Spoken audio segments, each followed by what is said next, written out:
अब income elasticity of demand क्या है?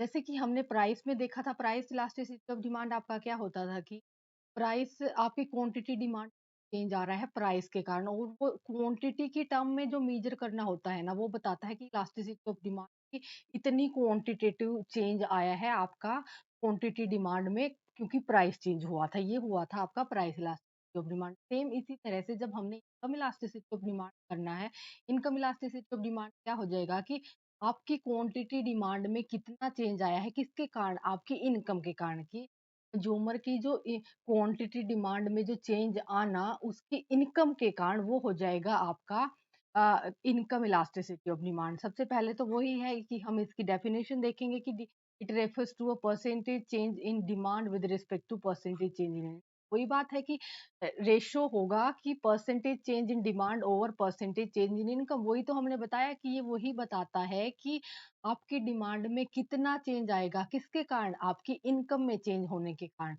अब उसके बाद उस इसका फ़ॉर्मूला कैसे लिखेंगे हम? इसका फ़ॉर्मूला वैसे ही आएगा जैसे कि percentage change in demand over percentage change in income.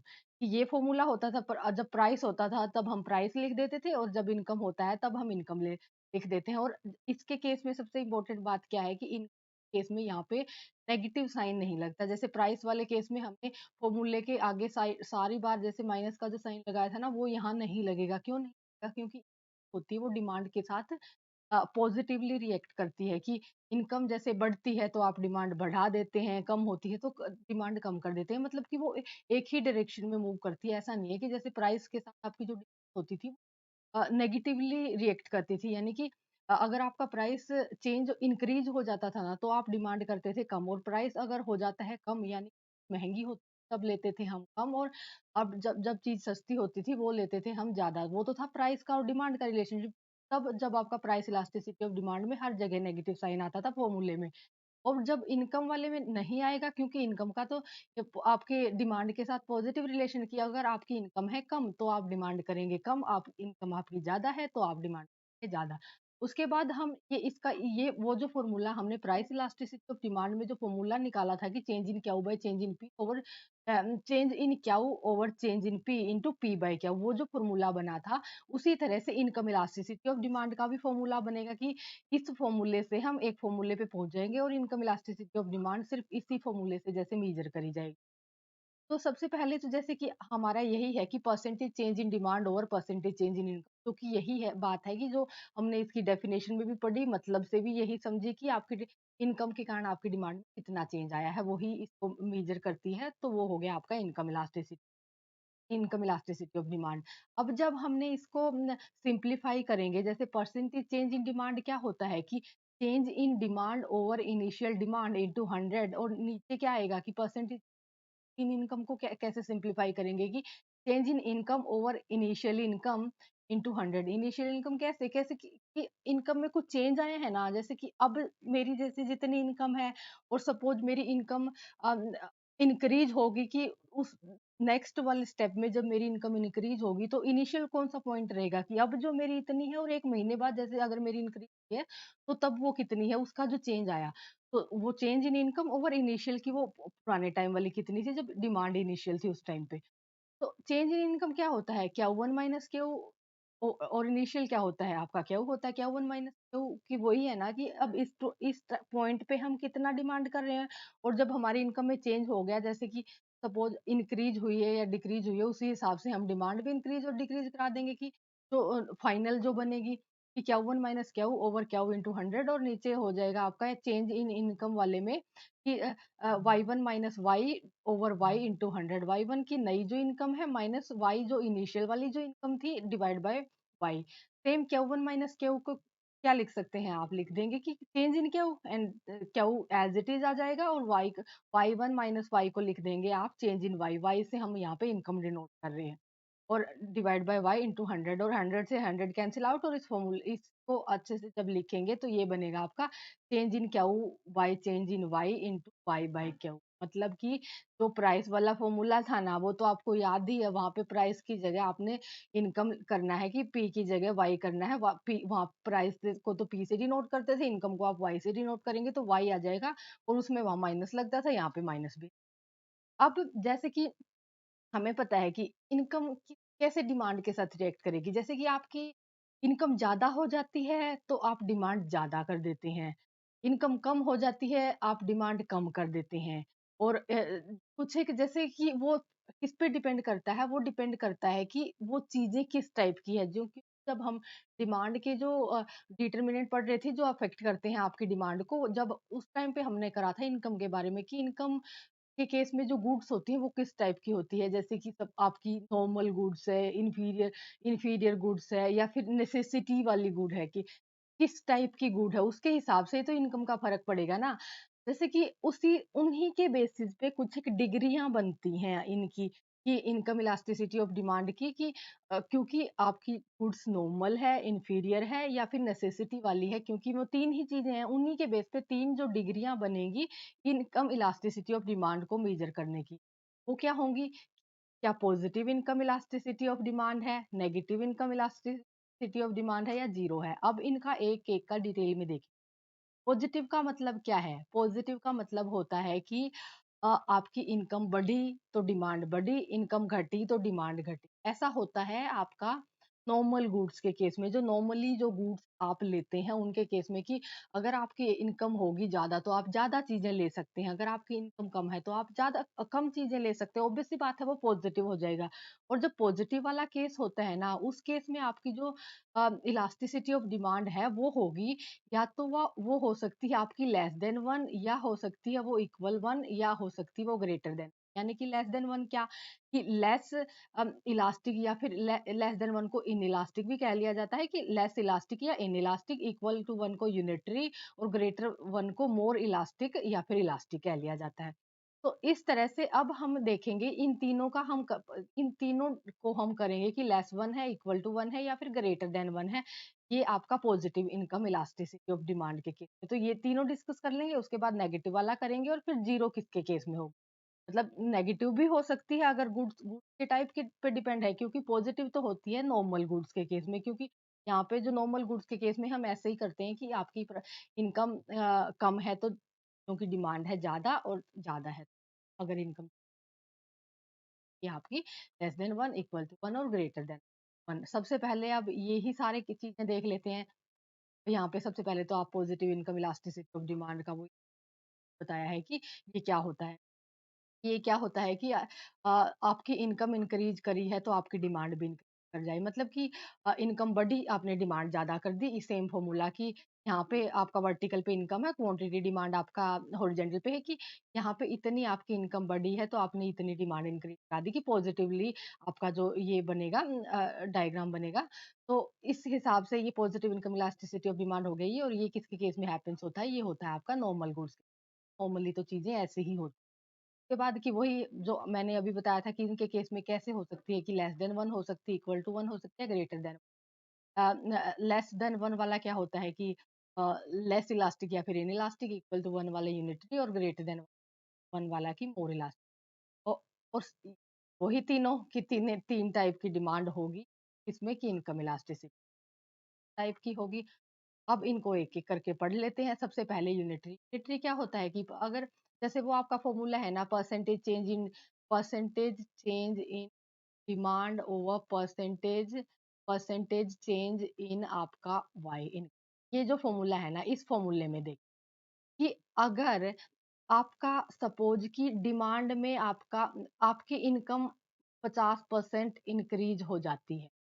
देखें, अगर इनकम 50% आपकी इंक्रीज़ हुई, तो सेम आपने डिमांड भी आपकी इंक्रीज़ हो 50%। ये कितना बना आपका 1 आया, 1 क्या हो गया, एक 1 ही आ गया, दैट मीन्स वो होगी आपकी यूनिटरी, कि जितना परसेंटेज ऑफ इनकम जितना परसेंटेज आपकी इनकम में इंक्रीज़ हुआ है, उतना ही परसेंटेज ऑफ इनकम आपने अब डिमांड आपकी जो इंक्रीज़ होगी, तो वो आ गया आपका यूनिटरी का केस। और मोर देन यूनिटरी क्या होता है कि जैसे कि अगर इनकम तो इंक्रीज हुई है सपोज 50% और उसके कारण आपका जो चेंज आया, आपने डिमांड कर दी 100% की, डिमांड आपने इतनी बढ़ा दी चीजों की कि 50% इनकम इंक्रीज होती ही डिमांड आपने बहुत ज्यादा कर दी चीजों की। दैट मीन्स ये आ गया आपका 2 हो गया ग्रेटर देन 1, यानी कि हाँ, इस केस में होगी आपकी ये मोर देन। और लेस देन यूनिटरी क्या होता है कि अगर आपकी डिमांड में जो चेंज आपकी जो इनकम में जो चेंज आया है, वो आया है आपका 100%। उसके बाद आपने सिर्फ़ चीज़ों की डिमांड 50% ही बढ़ाई है, मतलब कि उसमें 50% ही चेंज करा है कि इनकम में चेंज हुआ है आपका 100%, यानी कि वो ज़्यादा चेंज हुआ है और आपने डिमांड में जो चेंज करा है, वो कम करा है, 50% करा है। ये हो गया आपका 1/2 जो कि लेस देन 1 है। ये हो गया आपका इनइलास्टिक या फिर लेस इलास्टिक कह सकते हैं। ये तीनों केस हो गए आपके जो इसके केस वाला हुआ था आपका कि आपकी पॉजिटिव होती है। उसके बाद नॉर्मल गुड्स का केस तो आपका यहाँ पे खत्म हो गया। उसके बाद देखेंगे हम आपका जो आता है नेगेटिव वाला केस कि negative income elasticity of demand. अब देखिए negative income elasticity of demand किनकी होती है? Negative income elasticity of demand जो बेसिकली होती है, वो होती है आपकी इंफीरियर गुड्स। ऐसे तो देखिए कोई भी गुड्स जो होती है वो इन्फीरियर नहीं होती है। इन्फीरियॉरिटी जो होती है वो किस पे डिपेंड करती है? वो इनकम पे डिपेंड करती है कि इनकम अगर कम होती है तो जो इन्फीरियर यानी कि चीप गुड्स कहा जाता है बेसिकली इन्फीरियर गुड्स को कि जब हमारी इनकम कम होती है तो हम जो चीप गुड्स होते हैं उन गुड्स की डिमांड जो होती है ज़्यादा करते हैं। यानी कि अगर आपकी इनकम इतनी है तो आप चीप गुड्स की डिमांड कर रहे हैं इतनी। और अगर आपकी इनकम हुई इंक्रीज, इनकम बढ़ते ही आपने चीप जो डिमांड होती है वो आप कम कर देते हैं, यानी कि ये इन्वर्सली होता है। ये जो आपका डीडी बनता है ये आपका इन्वर्स होता है कि इनका बीच का रिलेशनशिप जो कि नेगेटिव होता है। तो अब ये जैसे कि हम एग्जाम्पल से मैं बताती हूँ, एग्जाम्पल लें जैसे कि आपका हो गया जैसे एज अ फूड ग्रेन जो हम कंज्यूम करते हैं, हमारे सबके घरों में जो वीट होती है वो ही यूज।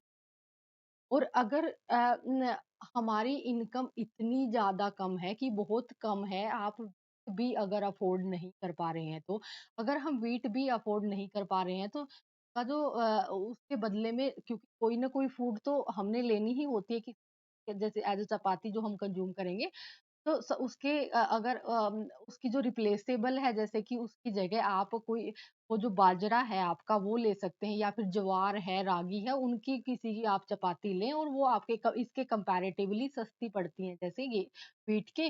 तो अगर आप वो लेते हैं इसके बजाय, वो जो गुड्स होती हैं वो आपकी इंफीरियर गुड्स होती है और इनको आप तब तक ही कंज्यूम करते हैं जब आपकी इनकम बहुत कम होती है कि आप व्हीट अफ़ोर्ड ही नहीं कर पा रहे हैं। जब आप अपने आपकी जो लेवल ऑफ इनकम जब इंक्रीज़ हुआ, जब आप अपना व्हीट जब अफ़ोर्ड करने लग जाते हैं, तो आप से स्विच करके मतलब आप अपनी व्हीट ही लेने लग जाते हैं। तो आप इन चीज़ों की तो डिमांड कर देते हैं कम और उनकी जो होती है डिमांड वो कर देते हैं ज़्यादा।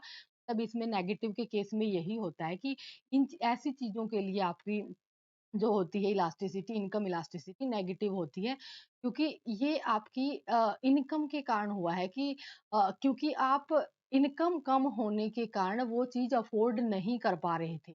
और अगर इनकम होती है ज़्यादा तो आप अफ़ोर्ड कर पा रहे हैं तो अब इसको लेंगे आप कम। इस नेगेटिव रिलेशनशिप सबसे पहले तो इसकी डेफिनिशन में ये हमने यही बताया हुआ है कि कमोडिटी की डिमांड आप जो होती है वो डिक्रीज़ कर देते हो। कब करेंगे आप जो इंफीरियर गुड्स हैं, उनकी डिमांड कब डिक्रीज़ करेंगे? जब आपकी जो इनकम है कंज़्यूमर की, वो इनकम अगर इंक्रीज़ हो जाएगी, तो आप इनकी डिमांड कम करेंगे और आपकी इनकम बहुत कम होगी, तो आप इनकी ज़्यादा करेंगे।